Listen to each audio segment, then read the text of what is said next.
नमस्कार, स्वागत है आप सभी का। आप देख रहे हैं एनएमएफ न्यूज। आपके साथ मैं हूं नमता चौधरी और बात करने जा रही हैं अमेरिकी राष्ट्रपति डोनाल्ड ट्रंप की, जिन्हें जवाब दिया है भारत के एक जाने माने राजनेता ने।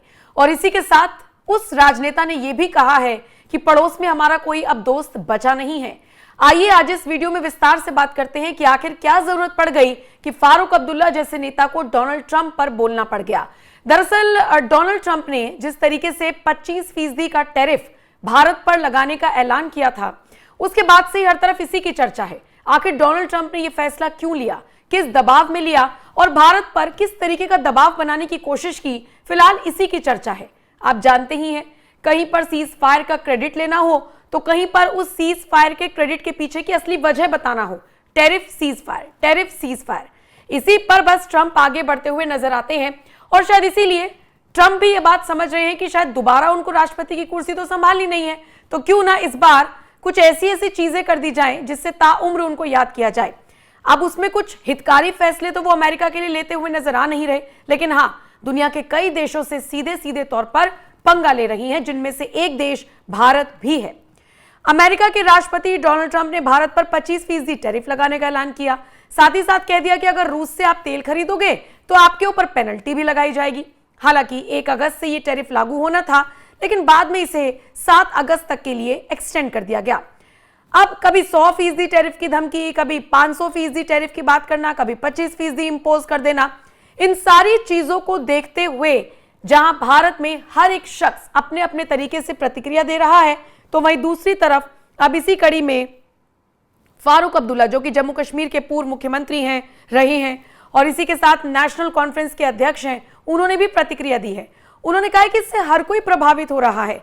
आखिरकार अचानक ऐसा क्या हो रहा है कि ट्रंप पाकिस्तान के दोस्त बन रहे हैं। वो चाहते हैं कि हम रूस से तेल ना लें, फिर भी उन्होंने पाकिस्तान से वादा किया है कि वो उन्हें कच्चा तेल भेजेंगे। मानकर चलिए, हमारा अब कोई दोस्त नहीं बचा, यहां तक कि हमारे पड़ोसी भी हमारे दोस्त नहीं है। हमने जो करने की कोशिश की वो ये दिखाने की है कि हम उनसे ज्यादा मजबूत हैं, बजाय इसके कि हम ये सोचें कि हम सब एक साथ हैं। सुनिए फारूक अब्दुल्ला ने क्या कुछ कहा। Apart from Shibur Sarian's demise, how do you see the overall political situation of the country? Because something is fishy between India and America. Day by day, Donald Trump is giving different statements. You see, the problem here is a problem between the two leaders, Trump and Modi ji. They both are strong leaders, and that is why they don't want to bow down between each other. And the nation suffers in that. Today, we have 25% tariff by the Americans on our goods that will go to America, and then penalty on top of it. In the process, the rupee is falling and dollars is rising. So how much this difference between the two leaders impact on Jammu and Kashmir also? It is affecting everyone. You see, suddenly, Trump has now become much more friendly with Pakistan. They want us not to take Russian oil, yet they have promised Pakistan that they will send crude to them and they will be refining that crude. Their prices of petrol and diesel will come down. Obviously they will. So in every way, they are strengthening that land. Already China is behind them. We have no friends left. Even our neighbors are not our friends. Tell me one neighbor that is our friend. What we have tried to do is to show that we are much stronger than them, rather than thinking that all of us have to be together. That's why Mrs. Indira Gandhi created SAARC. SAARC was to bring all these nations that are close to us nearer. Think of their economic problems, how to sort them out, how to see that this region gets better. Just one last, the both government of India and Jammu and Kashmir.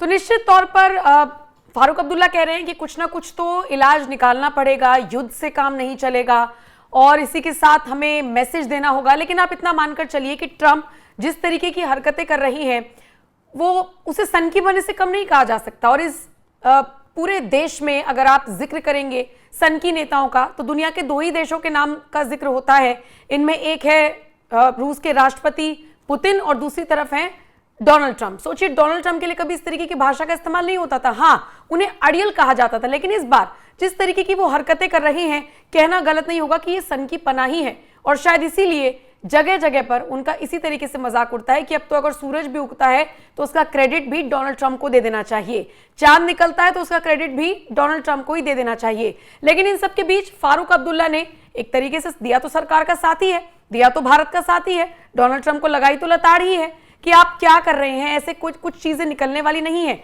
लेकिन इसी के साथ उन्होंने ये भी कहा कि भारत को भी अब देखना होगा कि कोई ना कोई इसका रास्ता निकाला जाए, किसी ना किसी तरह से हमें कोई रास्ता निकालना होगा। युद्ध कोई रास्ता नहीं है, वो ये बात कह रहे हैं। वो कह रहे हैं कि अंत में आपको कलम उठानी होगी और चीजों पर चर्चा करनी होगी, इससे हमें क्या नुकसान होता है। अच्छा, फिर उनसे पूछा गया कि कुलगाम में जो हाल ही में एनकाउंटर हुआ है उस पर आपका क्या कुछ कहना है, तो वो ये कहते हुए नजर आए कि मैंने कभी नहीं कहा कि आतंकवाद खत्म हो गया, लेकिन हाँ, चीजें धीरे धीरे आगे बढ़ रही हैं, चीजों को समझना होगा और एक रात में अगर शांति आ जाएगी तो ऐसा कहा नहीं जा सकता, शांति आने के लिए भी वक्त लगेगा, ये कहते हुए नजर आए हैं फारूक अब्दुल्ला। आइए ऐसा ही उनका एक और स्टेटमेंट सुनिए और फिर आपका इस खबर पर क्या कुछ कहना है, कमेंट करके आप अपनी राय हमें जरूर दीजिएगा। Apart from Shibu Soren's demise, how do you see the overall political situation of the country? Because something is fishy between India and America. Day by day, Donald Trump is giving different statements. You see, the problem here is a problem between the two leaders, Trump and Modi ji. They both are strong leaders, and that is why they don't want to bow down between each other. And the nation suffers in that. Today, we have 25% tariff by the Americans on our goods that will go to America, and then penalty on top of it. In the process, the rupee is falling and dollars is rising. So how much this difference between the two leaders impact on Jammu and Kashmir also? It is affecting everyone. You see, suddenly, Trump has now become much more friendly with Pakistan. They want us not to take Russian oil, yet they have promised Pakistan that they will send crude to them and they will be refining that crude.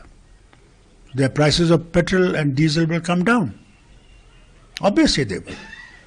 So in every way, they are strengthening that land. Already China is behind them. We have no friends left. Even our neighbors are not our friends. Tell me one neighbor that is our friend. What we have tried to do is to show that we are much stronger than them, rather than thinking that all of us have to be together. That's why Mrs. Indira Gandhi created SAARC. SAARC was to bring all these nations that are close to us nearer. Think of their economic problems, how to sort them out, how to see that this region gets better. This is one of the last, the both government of India and Jammu and Kashmir